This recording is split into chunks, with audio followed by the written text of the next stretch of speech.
Good morning and namaste to all of you.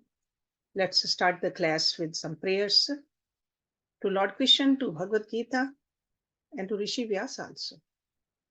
So Karna will be singing these verses today.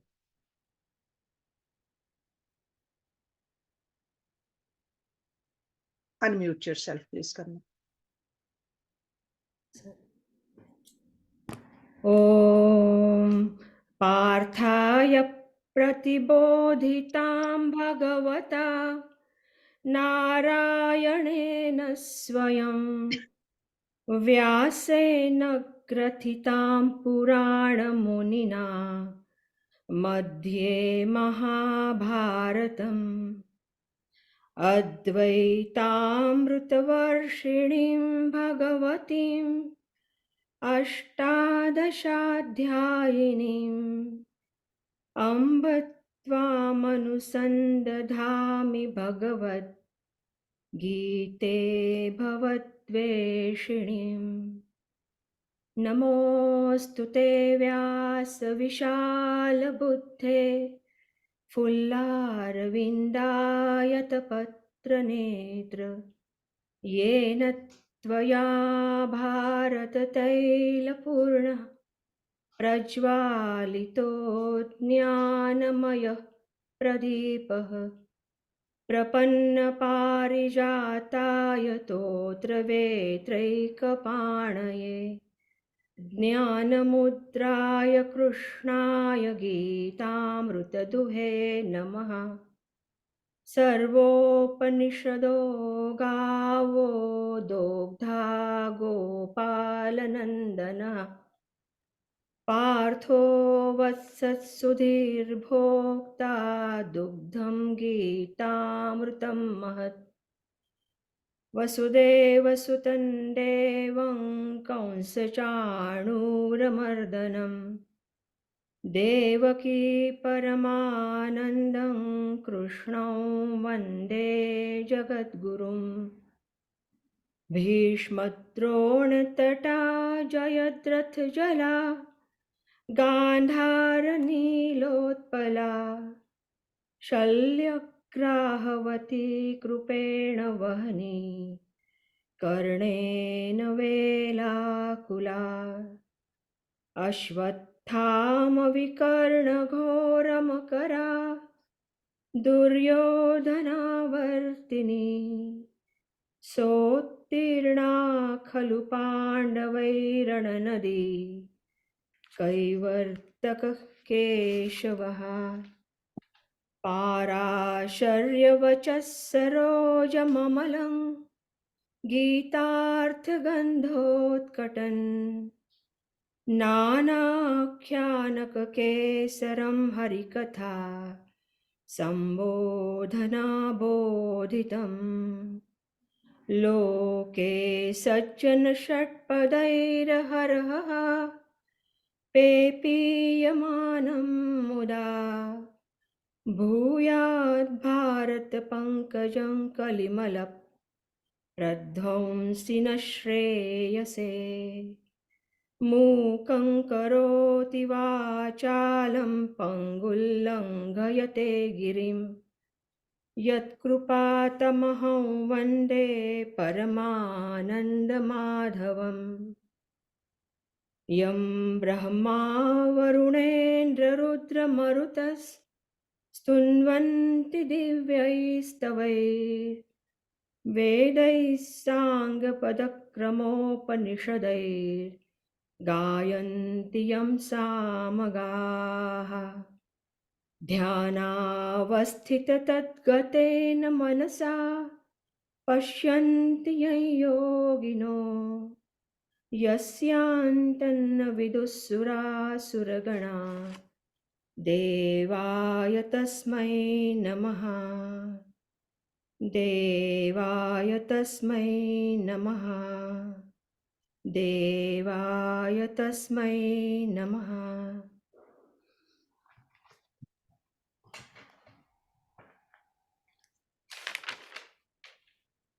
I'll start with Shloka, Hersh. Yes, please start.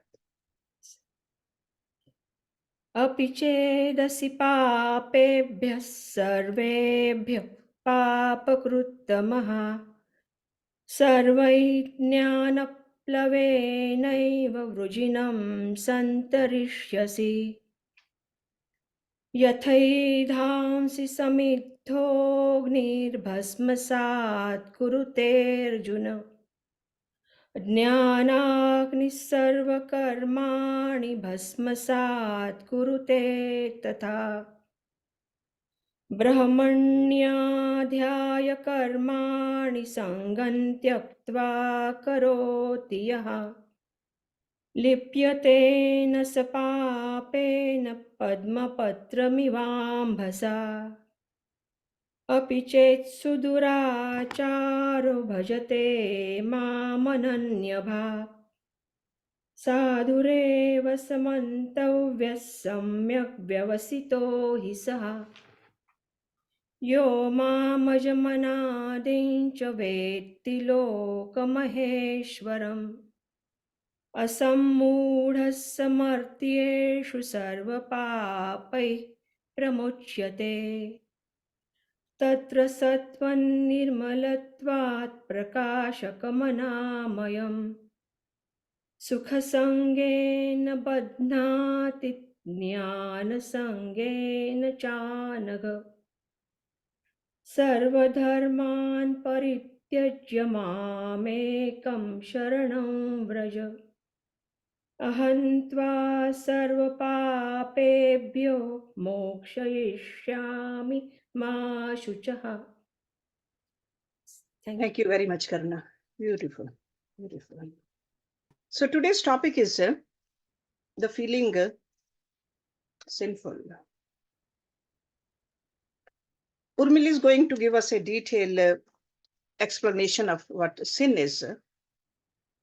But let me just tell you in simple terms before I go through these verses which Karuna just recited. Sin is anything that weakens our reasoning. Sin is something which impairs the tenderness of our conscience. Sin obscures our sense of God or lessens our relish for spiritual things. So in short, that which empowers the flesh over the spirit is sin, no matter how good it is in itself. Or in simple terms, you can say sin is anything that comes between you and God. Anything. It could be guilt. It can be said some kind of a misdeed, crime, misdemeanor. All of those are sins.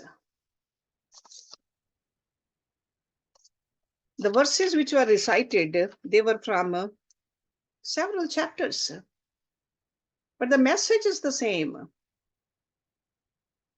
God says, no matter how many bad deeds you have done, if you make a resolve to become better, resolve to come to me, all the sins will be washed away.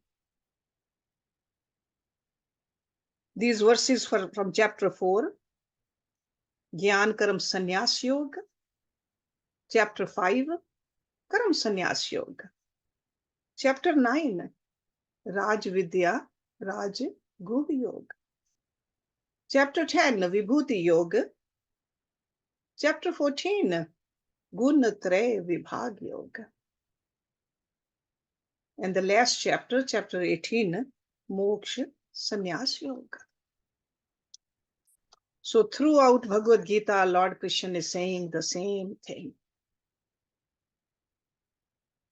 Make a resolve. Sin is not in the Atma. Sin is not in you. Sin is thinking wrong, doing wrong, behaving wrong. So this first verse which Karna recited, it says, even if you are most sinful of all sinners,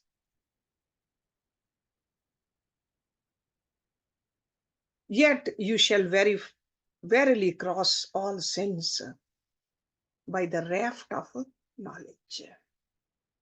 Gyan. Gyan palaven ev vrijnam samtrishyase.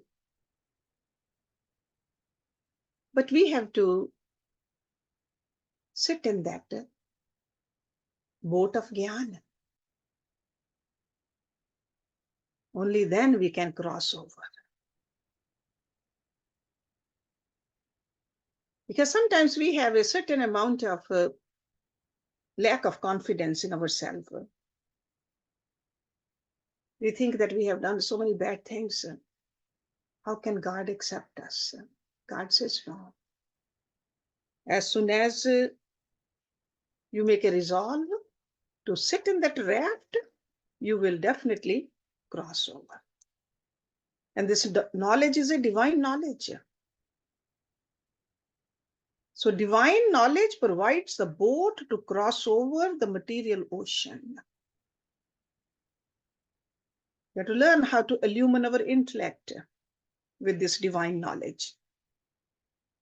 And with that illumined knowledge,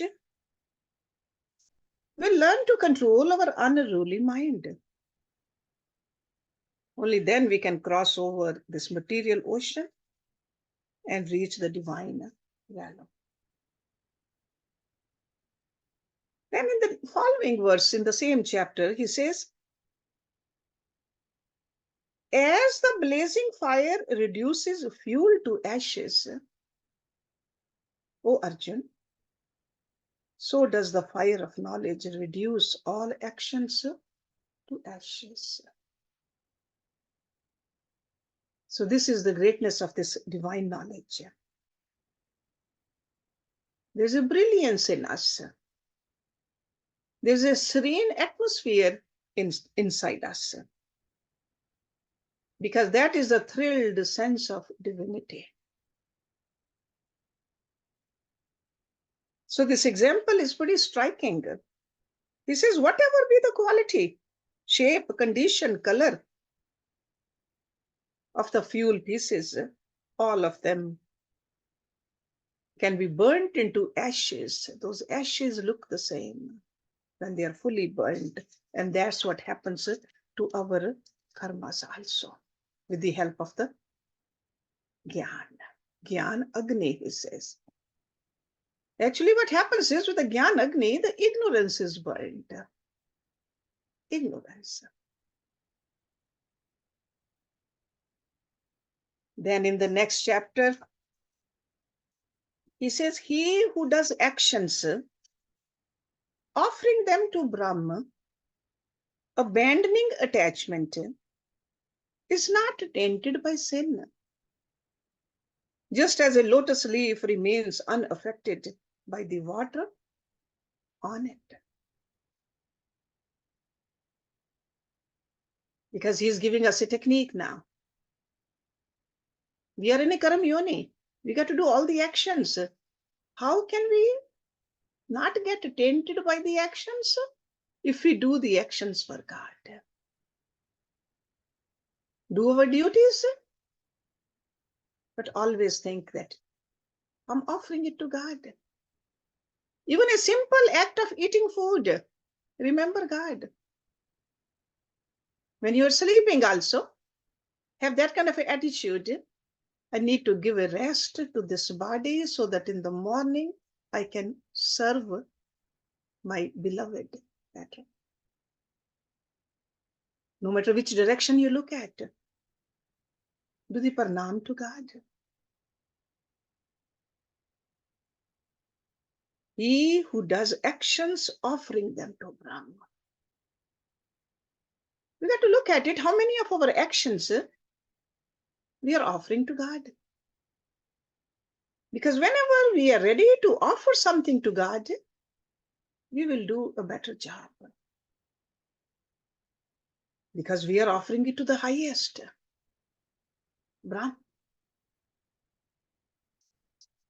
So resigning to Brahm, total detachment, sometimes it's impossible for a human mind. So that's why he is suggesting that at least to offer the fruits to God.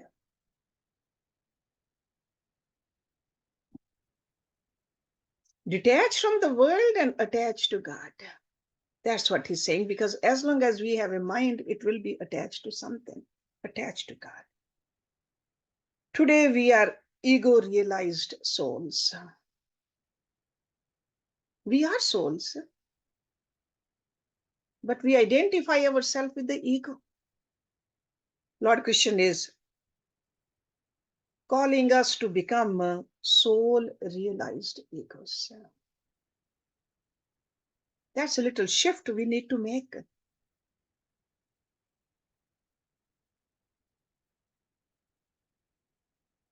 See, a saint in this world, a yogi in this world,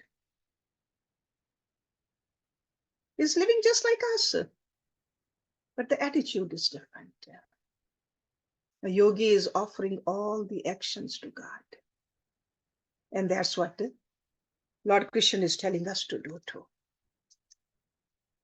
Because merits and demerits, pap or punya, they belong to the ego, never to the Atma. So when it's very clear to us that we are not the ego, ego is just an instrument given to us to live in this world. We are the Atma, then where are the paps? There's no pap for the Atma. Then after that, the next verse is from chapter 9. He uses the word sudurachar. That means a very wicked person, a person who has done many, many sinful actions. So he says, even if the most sinful worships me with devotion to none else. That is a key word over here. Ananya bhak, to none else. Or it could mean that with single pointed devotion. He too should indeed be regarded as righteous. Because he has rightly resolved. In the past, those actions were done, sure. But now he has come on the right path. So even if the most sinful worships me, so if in our mind we think that we have done, we don't know how many sins we have done in this life, past lives. Some we know, most of them we don't know. Only thing we need to do is increase the devotion and the love for God. He says, I'll take care of all those. When the bhakti is practiced for a sufficiently long time, with the required intensity, sincerity, then the evolution in the individual is what he's talking about here. So it's not just one day of devotion like this, it's a long-term devotion like that. The Vedas, they condemn the sin, not the sinner. The evil ways of the sinner are but expression of the evil thoughts in his mind.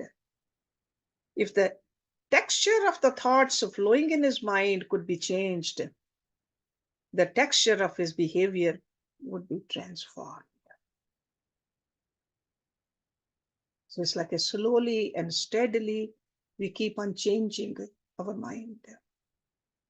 But the condition over here is undivided devotion. So Lord Krishna has used this ananya word several times in Bhagavad Gita. And it can be applied both to the mind of the meditator and to the goal meditated upon. The same goal. We keep on going towards it. He says he has rightly resolved. In our common words also, everyday life, we use these words. We put the water on the stove and we say we are making tea. We are only boiling the water, but we are talking about the result. Or we are making the dough, but we say we are baking the bread. So the same way, when a devotee has resolved that, hey, I am going to be on the right path now onwards, my goal is God, and my actions will be pure, he says, that's all he has to do. The rest will be taken care of. Then in the next verse, in the chapter 10, he says, Ye mam ajam anadim javeti lok maheshwaram. He who amongst the mortals knows me as unborn and beginningless. So this is the knowledge we need to have. Even though it's a theoretical knowledge first, but we have to believe in this knowledge that God is unborn and beginningless as the great Lord of the worlds. God says he is undeluded and is liberated from all sins. Amsamuraha samriteshu sarva pape pramuchyate. Sarva pape. No matter what that person has done, the sins will be washing away slowly, steadily, with this kind of a knowledge. So he who knows me, remember that this is not merely knowing in an emotional sweep or even intellectual comprehension. It is a true and spiritual apprehension which will come very easily if we stay on this path. We will identify ourselves with this highest, because we'll start identifying ourselves with the Atma. We'll be moving away from the lower layers of our personality.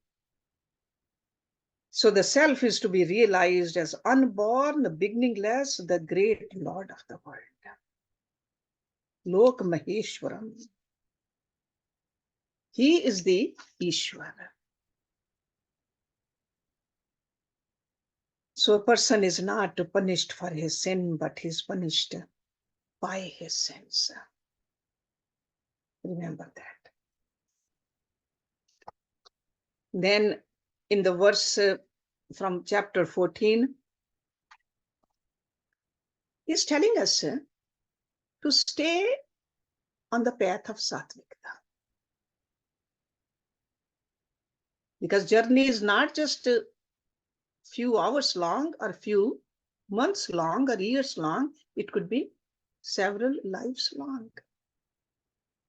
Satvikta.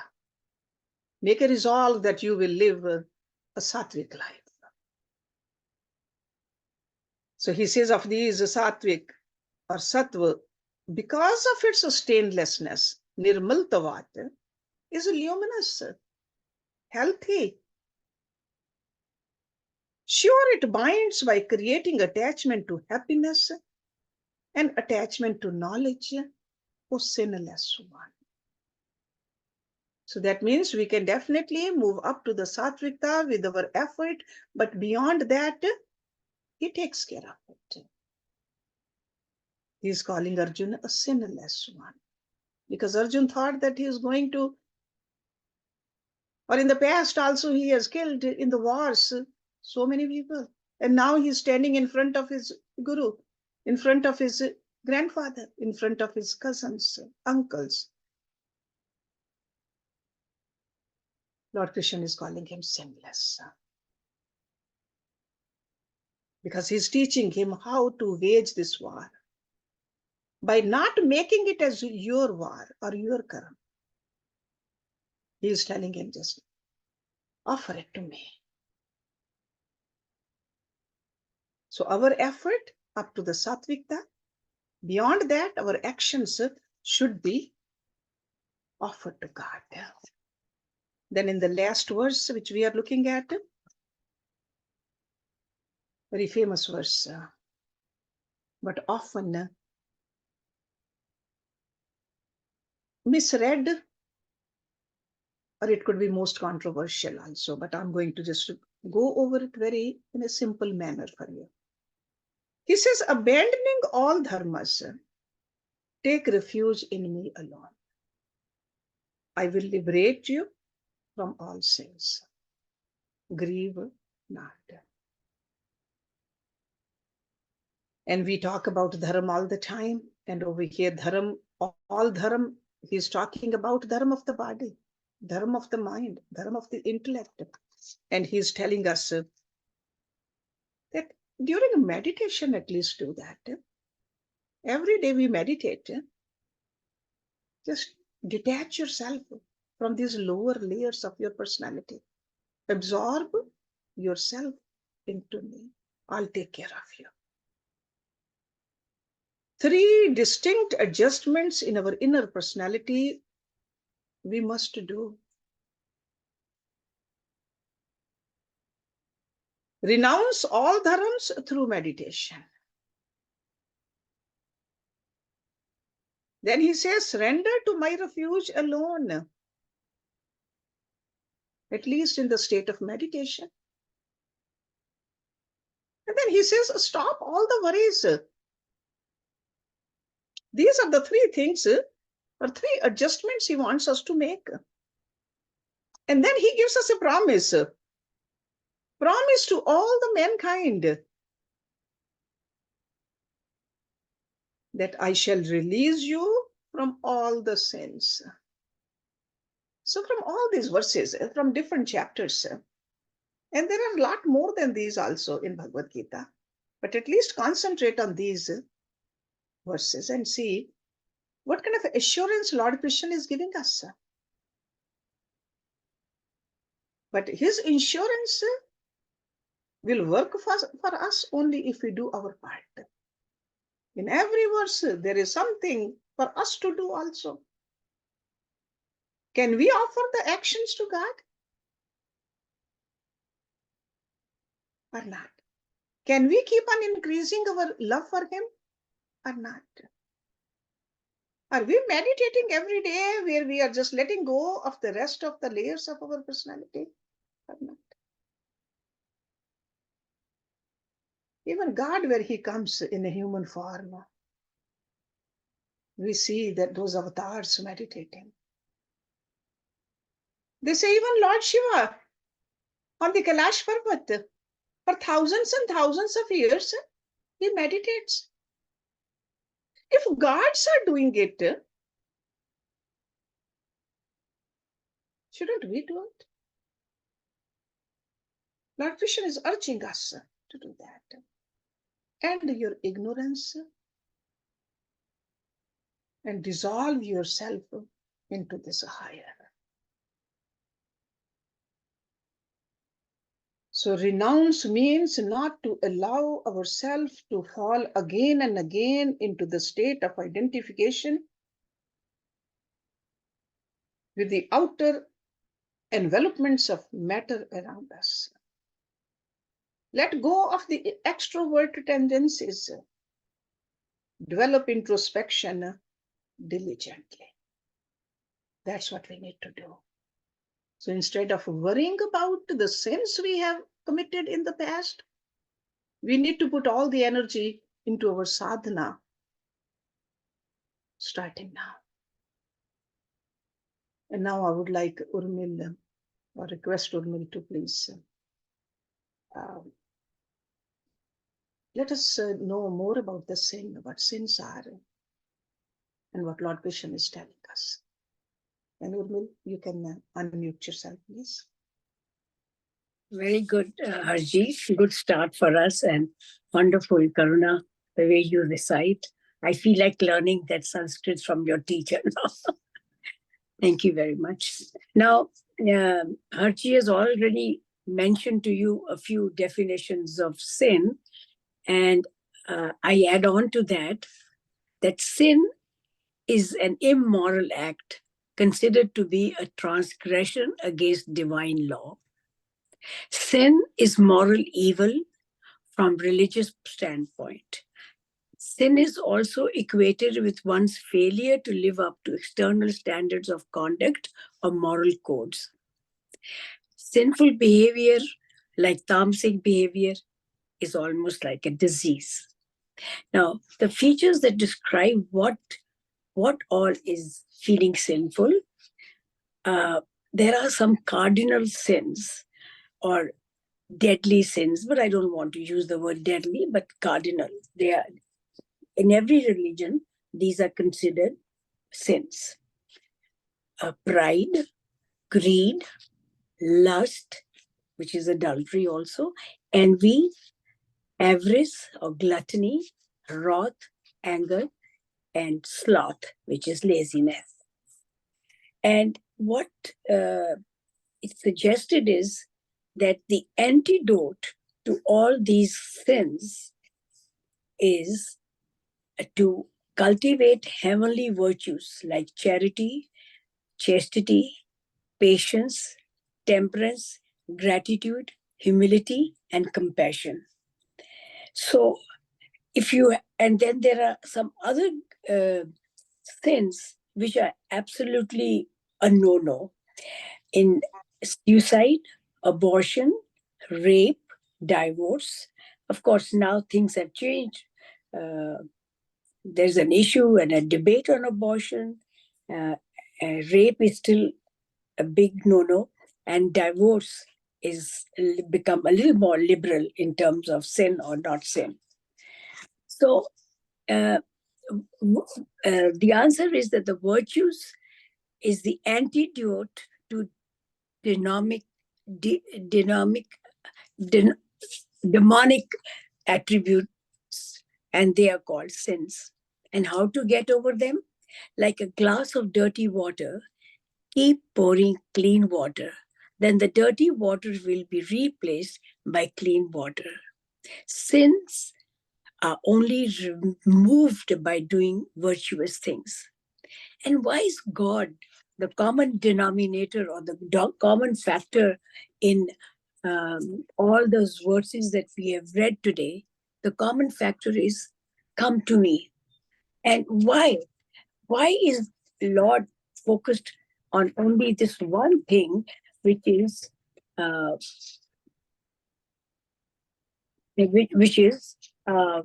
come to me? Here are his words. 4:36, he says, divine knowledge will control the mind and you will eventually be able to overcome sins. 4:37, fire of knowledge. Knowledge, sin is doing wrong. Sin verily can cross. And knowledge is of the material activities, and instead have the knowledge of the soul. And you will be able to burn all your sins.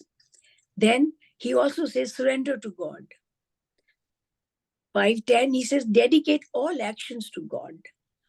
9:30, dedication and devotion to God can reform even the vilest of the sinners. And take refuge in me through Bhakti Yoga. Even Vedas condemn the sin, not the sinner. 10.3, those who realize God as Lord of the universe, eternal, immortal, released from evil, faith and devotion automatically go beyond Maya. 14.6, grace of God makes the senses, mind, intellect pure and divine and free of bondage. 1866, after doing your duties, like the daily duties, the obligatory duties that we were taught through the early part of Bhagavad Gita, he says, now abandon even those. It's like sannyas time, abandon even those dharma at the when you were in the early stages. They were very important, but abandon even those dharmas and come to me, and I will liberate you. So what it's trying to say is, give up the uh, give up the material dharma, which was important when you were very involved with your family or duties, and now concentrate on the spiritual dharma.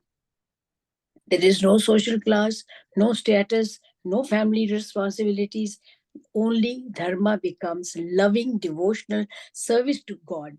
And that is called the essential dharma or pardharma. So that is how he gradually brings us, or the sinner. Don't be scared. Come to me. The law of being is, come to me. I will renounce of other day-to-day life dharmas through meditation, surrender to my refuge and all that. Stop all worries when meditating and come to me. I shall realize you. So what is the reward he's giving? I shall release you from all sins. I promise to all mankind. He gives a promise. And that's how he says, don't do anything. Just come and worship me. And the sinner gets very comfortable that here I've done so many sins. I'm guilty. I'm scared. I'll be punished. I'll go to prison. And he says, no, I will forgive you. Come to me.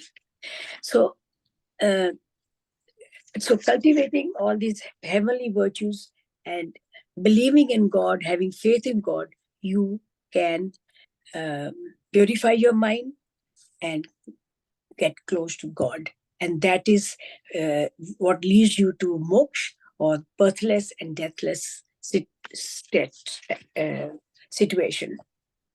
Now, coming back to the sin or the sinful feeling, the sin has to be understood, like we have already studied in demonic qualities, that there is a package deal of those 6 demonic attributes. One leads to the other, and the other leads to the third one, and that's where you get trapped. And here's a very beautiful excerpt from various other things that I keep reading. And this is a little poetic, but not very poetic, and I have few verses from that. And that I must read, because you have to understand what this sin is that is surrounding you, and how you're already trapped in the sinful situation, and how to get out of it. Sin is seductive. Sin is a silver-tongued seductress, sitting like a siren on rocky shoals, singing her song of destruction whenever the chance to do wrong arises. Regardless how small, she is there to tell you in your conscience, a small voice, just do it. Who will know? It won't matter. Just do the wrong. Once off the path, the sinner is already caught, and then the seductress will call you ever further until you are lost. And the seductress is there with you, comforting you, embracing you, caring for you. But that's an illusion. Following the path of sinful seduction leads to death. Your eyes are darkened, eyesight weakened, vision of virtue and still total confusion. The sin changes. She becomes your ruler, controlling all you do. But still, you cling to her, for you know not where else to turn. Under her iron fist, your sinful acts become even more deplorable, a downward spiral, headed straight for the pit. Sinful seduction will drag you to hell herself, your tarnished soul for all to see. The result of sin is death, death of a virtuous soul.